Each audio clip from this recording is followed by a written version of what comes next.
एक हर्निया भी बड़ा कॉमन है जो बच्चों से लेके बड़ों तक बूढ़ों तक सब में पाया जाता है। हर्निया कई तरह का होता है।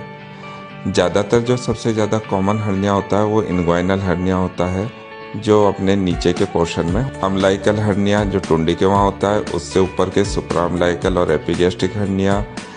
ऑपरेशन के बाद में भी इंसिजनल हर्निया हो जाते हैं जो लेडीज़ों वगैरह में काफ़ी कॉमन है।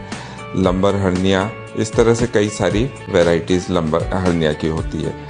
इन्ग्वाइनल हर्निया इसमें सबसे ज़्यादा पाए जाने वाला हर्निया, कॉमन हर्निया इन्ग्वाइनल हर्निया, जो पीडियाट्रिक यानी कि छोटे बच्चों में जन्मजात कंजेनाइटल से लेके और ओल्ड एज में होता है। बच्चों में तो ये जन्मजात, क्योंकि अपनी जो टेस्टिस नीचे आती है वो ट्रैक्ट बन जाता है और वो बंद नहीं होता, इस वजह से ये बन जाता है। एडल्ट में और बुजुर्गों में पेट का प्रेशर बढ़ता है, उसकी वजह से यूरिनरी में जोर लगाने की वजह से पेट की दीवार कमज़ोर हो जाती है और उसमें से अपने आंत का कुछ भाग, कुछ हिस्सा पानी वगैरह नीचे आने लग जाता है और ये फूलता है, उसी को हर्निया कहते हैं।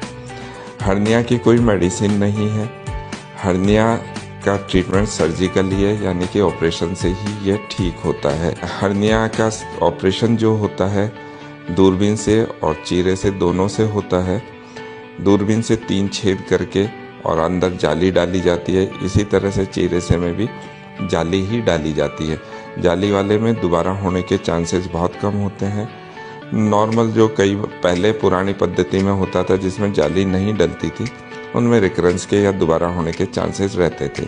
आपको कहीं भी ऐसा लगता है कि अपने पेट में कुछ फूल रहा है, खड़े होने पे, जोर लगाने पे कुछ ऐसा एबनॉर्मल सा लगता है, तो सर्जन को दिखाएं और उसके हिसाब से उनकी राय लेके इसका इलाज करवाएं। Thank you.